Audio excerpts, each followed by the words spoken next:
Murakoze. Je nitwa Ntibagirwa Jean Claude,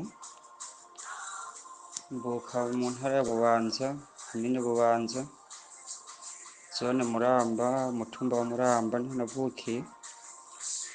Navutse kw'igenekerezo rya mbere ukwezi kwa mbere 1983. Ego mu 1993 murabona ibyabaye mu Burundi. Nari umunyeshuri nariga, mpejeje umwaka wa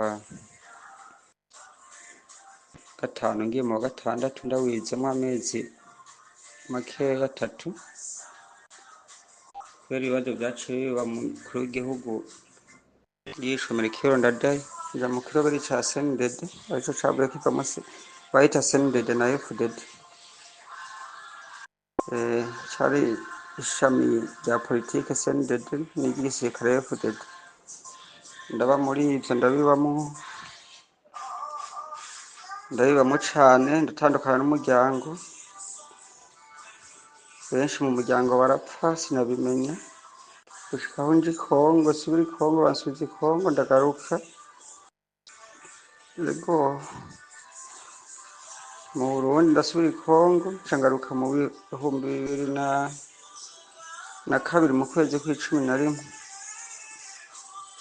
Mu 2003 itariki 24 ukwezi kwa 10 ca ndaraswa amaguru, ndamugara ukuguru kw'iburyo kurononekara, baraza kumvuza mu bitaro byitwa mu Mutoyi nyene mw'ibanga, hama bankurayo mu 2005 bansubiza mu muryango, bantekera uduhera tudafashe, ndabaho mu bwo buzima nigwanako, ndabaho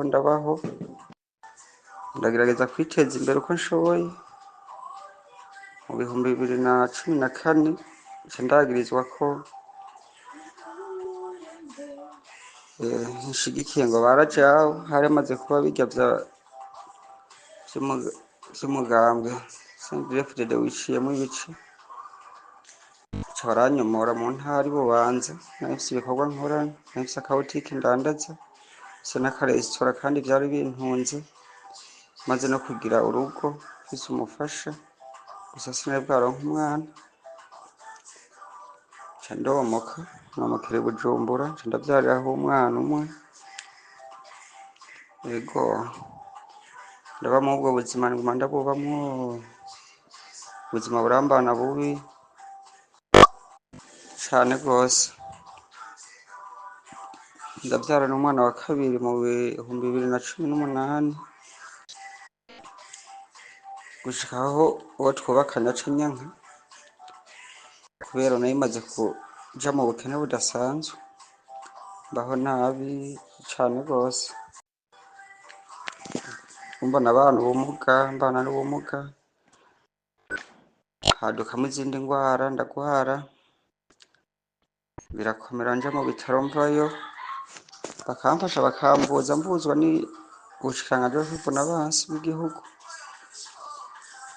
ariko biza kurangira ngize ikibazo c'ingwara y'umutima. Nagiye kumenya neza ko iyo ngwara ndayifise mu 2022. Ndabibamwo, ndaba muri ivyo, haca harapfa tuvukana apfa giturumbuka, n'umuvyeyi wanje nari maze kumenya nawe ko afise iyo ngwara y'umutima, uwo tuvukana aca arapfa. Ego hanyuma mu nyuma umuvyeyi wanje arapfa, mama wanje rero nguma ku miti, bampa imiti, ngura imiti, nsubira nyene ngira imiti imisi yose. Mu mwaka uheze mu kwa 12 ca ndagwara ndaremba, ngwara amezi ane ndi mu bitaro, hama baho bantora ingwara y'umutima nyene, baremeza ko ngwaye umutima abaganga, bampa imiti yo gupfupfahaza. Muri uyu mwaka rero niho bangirira ibipimo naremvye vyakomeye, baca bambwira ko umutima wakoze nabi, nguca wonona umutsi utwara amaraso mu mutima, umutsi witwa aorte. Baca bavuga ko kugira ngo mbandanye mbaho noza kuvurirwa hanze y'igihugu, umutsi bakawukuraho bagasubiza ikindi kintu kugira ngo mbandanye mbaho. Muganga arambwira ati rero ubuvuzi burazimvye, wovurirwa mu Buhindi canke i Buraya canke muri Amerika. Atariko mu Buhindi niho bizimbutse, bariho urondera ubuvuzi, urondera ubufasha hirya no hino. Ca baranyandikira ibikenewe, baransabira komisiyo medikale iravyiga, hama iyo komisiyo irabaho, raporo medikale barayitanga. Ubushikiranganji bw'amagara y'abantu n'ukurwanya sida buca buranyemerera ko noja kwivuza mu mahanga, mugabo ko nimenya igihugu ata na kimwe kimfasha, arije nimenya ingene novugwa. Rero uwo muganga acambwira ati rondera mu Buhindi niho bizimbutse, n'abagufasha bobona ko biciye bugufi. Niho naca andangira ahantu noja ku baganga basanzwe bakorana n'abaganga bo mu Buhindi aha mu Burundi. Baca barambwira ngo bandondere ico bita fagitire proforma, menye ubwo buvuzi amahera bwotwara. Barabimpaye mw'izo mpapuro nabarungikiye, ndariha n'amahera. Abo baganga bangiriye komisiyo medikale nabarisha 100 bari babiri, bambwira ko bangiriye ikigongwe, bari kunca yarenze, mugabo babona ko mfise ikibazo gikomeye cihutirwa ko bangiriye akagongwe, ndabaha 100 ndayabona. Abo bandonderera iyo fagitire proforma nabo nyene banca 100 narayarishe, barayimpa. Tugiye mu biharuro baca banyereka ko kugira ngo mvugwe hakenewe ibihumbi biburamo makeya 24, biburamo make vy'amadolari y'abanyamerika. Yego mba nanje ndi mukene, nta kintu mfise, vyarayangaye. Igihugu kimbwiye ko ata na kimwe kimfasha, ubwo bushikiranganji bwari bunjejwe kwivuna basi nta na kimwe barandahiye. Nagiye mu bushikiranganji bwo gushigikirana no gufatana mu nda, naho nyene bambwiye ko bidakunda, ngo bavudiriza abantu mu gihugu gusa, hanze y'igihugu ntibikunda, nibeko. Nivyo rero ndimo ngira kwihebura, ndihebuye n'ubu nivyo ndimo. Inshuti n'abagenzi barambwira ati reka tukore akagurupe uterereze hirya no hino. Karabaho ubwo ntangura kubona abagenerale twagendanye, twakoranye muri ivyo twaciyemo, hari abavuga ngo 100, abakoloneli 100 biki.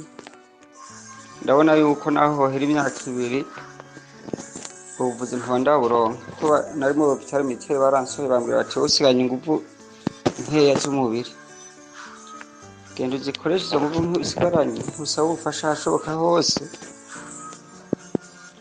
bagufashe, ugurisha ivyo ufise ugende wivuza kugira ngo urabe ko woba urabayeho, kugira ngo abana bawe baronke kazoza, barondere kazoza. N'abana bato cane, umwana mukuru afise imyaka 10 n'igice, mutoya afise imyaka 7 niyo kwije. Ariko ubufasha bwabuze, vyansivye hose, barantereranye.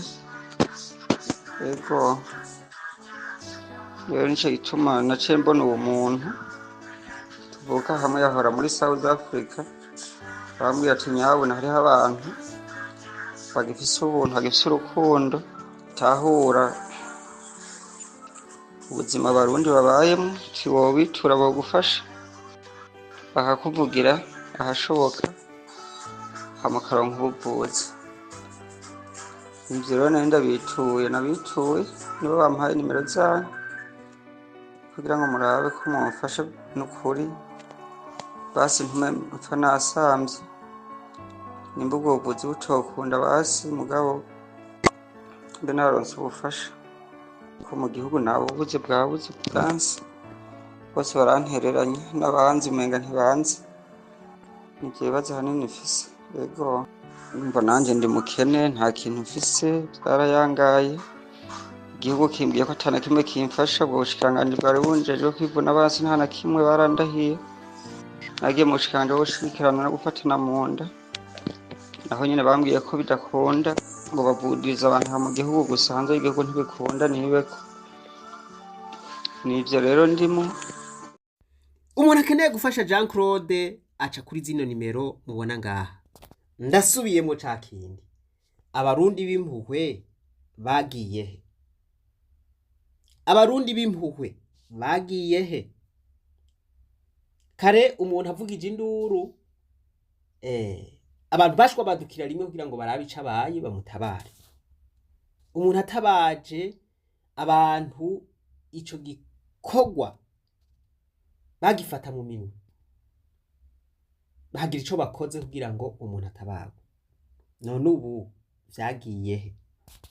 Narababwiye nti uburyo bwiza twabonye yuko bwoshoboka kugira ngo dushobore kuvuza aba bantu nuko twashizeho chaîne ya YouTube. Iyo chaîne akaba ariyo tuzotabariza ko aba bantu kugira ngo bashobore kuronka aya mahera. Tugakoresha uburyo bwo kuraba video ikaja ko ama views agatanga amahera. Ibyo nivyo twavuze duti twabakoreye video, iyo video urayiraba utasimvye n'umunota n'umwe gushika irangire. Hanyuma twavuze yuko dukeneye abantu 5,000 bayiraba kugira ngo iyo chaîne ikiba monetize, hanyuma dutangure kugira kampanye z'aba bantu. Ndabinginze abantu mukoresha YouTube, mufate iyi link hanyuma mugende murabe iyi video, muyirabe mudasimvye n'umunota n'umwe. Irabigisha, hanyuma iteko ize gukora iki gikorwa c'ukurokora ubu buzima bw'aba bantu. Nukuri kw'Imana murumva yuko bihebuye, kandi si uyu wenyene. Narababwiye ko abihebuye ari benshi. Hariho abaza barataye ivyizigiro bagize bati bagabo twebwe n'ukuri amadolari 7,000, hariho n'ababwiye akeneye amadolari 7,000, amadolari 7,000 naho nodandaza itongo ntaye nopfa nararose. Ubaryamye ku gatumba, ubu araraba ku misozi akarangamiza akavuga ati hasigaye komva. Voilà, turabwiye umuntu amaze ku gitanda imyaka 6, ubu yarabuze amahera 800 byo kugenda ngo bamucishe muri scanner. Bantu b'Imana aho baratabaje barahebura. Uyu murumva yuko yituye inzego zitandukanye za leta bati eka bakamuhakanira. None abantu b'Imana, aba bantu bacu bagende nk'ihuruti ukunyene. No, tugira ico dukoze. Abantu b'impuhwe, je ndizera neza yuko hakiri abarundi b'impuhwe. Iyo abo twatuvuze dutizana amahera, bien sûr uyafise arashobora kuyatanga, mugabo twiyumvira yuko twakoze ikintu coroshe cane kugenda kuri YouTube ukaraba uti iyi video ndayiravye, nari kuraba imiziki hariya, nari kuraba ibindi bitagira akamaro, mugabo ndaravye iyi video kugira ngo umunsi umwe izobe monetize. Hanyuma si umunsi umwe, ni vuba cane imaze kurabwa n'abantu 5,000. N'izindi ndayikora mu mwanya muto ukabona irabwe n'abantu 10,000. None iyi tubura abantu 5,000 bashobora kuyiraba kugira ngo shende ibe monetize? Ntivyokunda. Mw'ishure ry'abarundi honyene hari abanyeshure barenga 40,000. Dukeneye abanyeshure 5,000. None nta banyeshure 5,000 bariho bakoresha urubuga rwa YouTube imunyishure. Nukuvuga ngo abantu bumva bafise impuhwe zuko iki gikorwa coja mu ngiro, zuko iki gikorwa twogikora, abantu bafise impuhwe babona kazoza k'iki gikorwa, babona yuko cofasha abantu b'impahazwa, abantu b'abakene, abantu batagira aho bavugira, abantu batabaje hose bikanga. Ndabasavye abo bantu bafate link hanyuma barabe iyo video, ahubwo bateko bayihena bagenzi babo barabe, kuko ubwa mbere na mbere bwoko ni cigwa kiryoshe Voilà, ico cigwa bacumvirize hanyuma bamenye yuko batacumvirije gusa ahubwo bazoba batanguje umuzingi utuma ya shene iba monetize, hanyuma dutangura kugirira kampanye aba bantu. Urumva jewe nta kundi kuntu naretse ngo yivugire mu majambo kugira ngo mwumve muti vyoba biriko biva ku mutima canke n'ivyo ariko arigira. Rero nababwiye nti suyu gusa, hariho n'abandi tumaze kubabwira, hariho n'abandi tutaramenya. Voilà. Rero bantu b'Imana tumenye duti aha turi hari abandi. Voilà. Amagara ntasezerana, uno munsi n'uyu ejo n'uwundi tutazi. Voilà. Abavyumvise Imana nibahezagire. Link ngiyi turayibahaye. Turakeneye kumenya abantu bari mu ishure ry'abarundi bose bagiye kudufasha iki gikorwa. Imana nibahezagire mwese muvyumvise, twibanarize rwa rugendo rwacu maze tugaruza umunezero Satani yatunyaze.